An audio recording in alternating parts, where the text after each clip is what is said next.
Good morning, I'm Craig Negrelli. It's Monday, March 3rd, 2025, and these are your unbiased updates. After Friday's heated meeting at the White House between President Trump and Ukrainian President Zelenskyy, the Prime Minister of Britain calls on more than a dozen fellow European leaders to step up to support Ukraine and help end the war with Russia. His four-point plan and what's next for the relationship between the United States and Ukraine.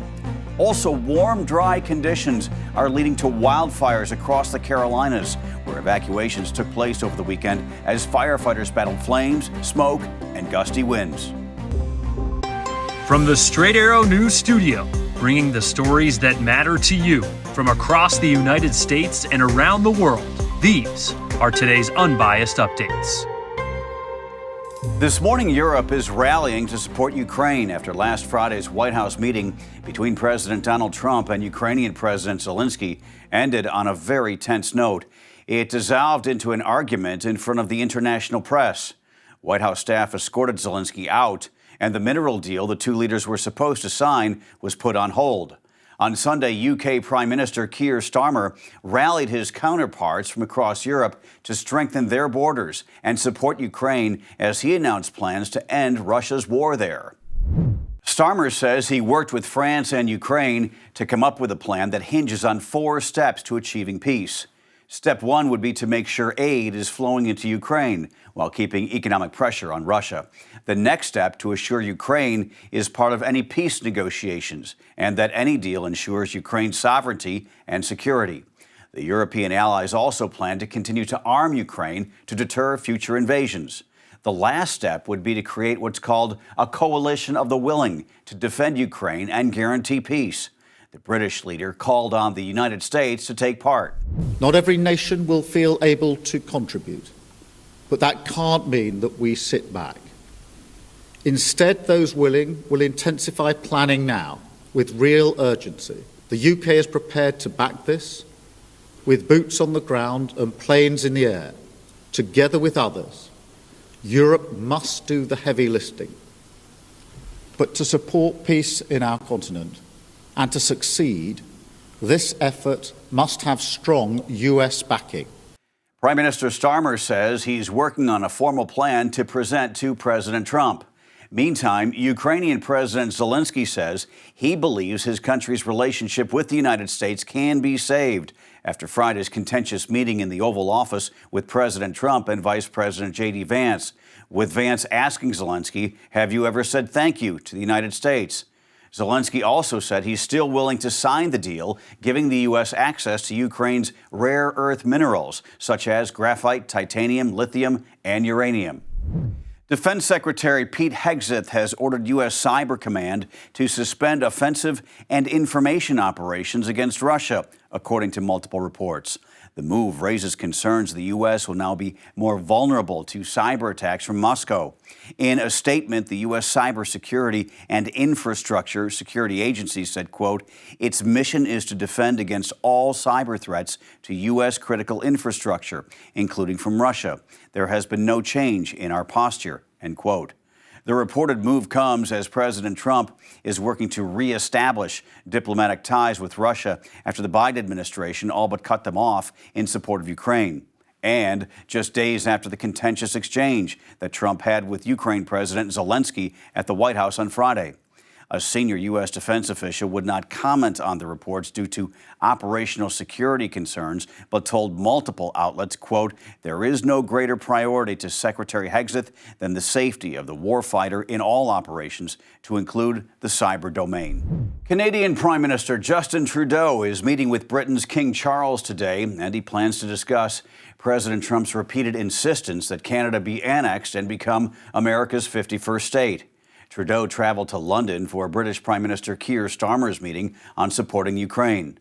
Charles has faced criticism from Canada for his silence on Trump's remarks on the U.S. adding Canada. Ahead of the meeting, Trudeau said nothing is more important to his citizens than, quote, "standing up for our sovereignty and independence." Last week, Charles invited President Trump to Scotland for a state visit, and Trump said he would be honored to go. So far, no date has been set. Turning to the Middle East, Israel is stopping the delivery of aid into Gaza as a means to force Hamas into extending a ceasefire deal. Israeli Prime Minister Benjamin Netanyahu says he's cutting off entry of food and other supplies, saying they never make it to Palestinians in need, accusing Hamas of stealing the aid instead. The move comes after Israel said it agreed to a U.S. plan to extend the ceasefire in Gaza. Israel has accepted President Trump's envoy, Steve Witkoff's plan to extend the temporary ceasefire by 50 days. During that time, we can discuss the conditions for a permanent ceasefire that will end the war in Gaza. In Witkoff's plan, half of the hostages would be released right away, and the remaining half would be released if we reach an agreement on a permanent ceasefire. Again, Israel has accepted this plan, I accepted this plan, but so far, Hamas has rejected it. Hamas currently has 59 hostages, 35 of whom are believed to be dead. The White House is backing Netanyahu's decision to withhold Gaza aid, with National Security Council spokesman Brian Hughes telling Fox News, quote, "We will support their decision on next steps, given Hamas has indicated it's no longer interested in a negotiated ceasefire," end quote. Hamas says the move is, quote, "cheap extortion, a war crime, and a blatant attack on the ceasefire agreement." Spring has come early to many parts of the country. That includes higher temperatures and dry conditions. And it was a windy weekend in several states, including the Carolinas, which saw multiple dangerous wildfires erupt. In South Carolina, nearly 200 fires burned a 6.5 square mile area. The governor declared a state of emergency to support firefighting efforts. A fire in the Carolina forest west of Myrtle Beach forced residents to evacuate. Some ran from their neighborhoods as smoke filled the sky. Fortunately, the State Forestry Commission says flames have not destroyed any homes, and so far, nobody has been injured. 4,000 acres are on fire in that state. In North Carolina, the U.S. Forest Service says firefighters are battling various wildfires in 4 different forests across the state. The largest is about 400 acres, 50 miles east of Charlotte. That fire is about 1/3 contained. In Polk County, which is southwest North Carolina, people there were forced to evacuate over the weekend as a fire quickly charred about 500 acres. The Forest Service was conducting water drops and backburns in an effort to contain it. Finally this morning, the 97th Academy Awards took place last night in Los Angeles, and one movie topped all the rest with 5 wins. Honora, the story of a strip club dancer who elopes with the son of a Russian oligarch, won Best Picture. Also, Mikey Madison won Best Actress for her starring role in the film, and Sean Baker won for Best Director. Adrian Brody took home Best Actor for his role in The Brutalist as a Holocaust survivor who escapes and comes to the United States to live the American dream.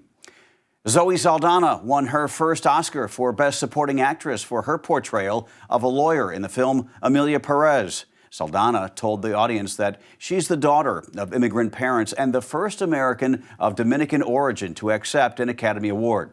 And Kieran Culkin took home the award for Best Supporting Actor for his role as Benji in the movie A Real Pain. All right, did anybody see Jack Nicholson at the Oscars last night? Shades on? That's always a great cutaway, as we see in the business. I was in bed, but you know what? That's always very entertaining. Those are your unbiased updates for this Monday. We'll see you back here tomorrow. For all of us here at Straight Arrow News, I'm Craig DeGrelli. Have a great day.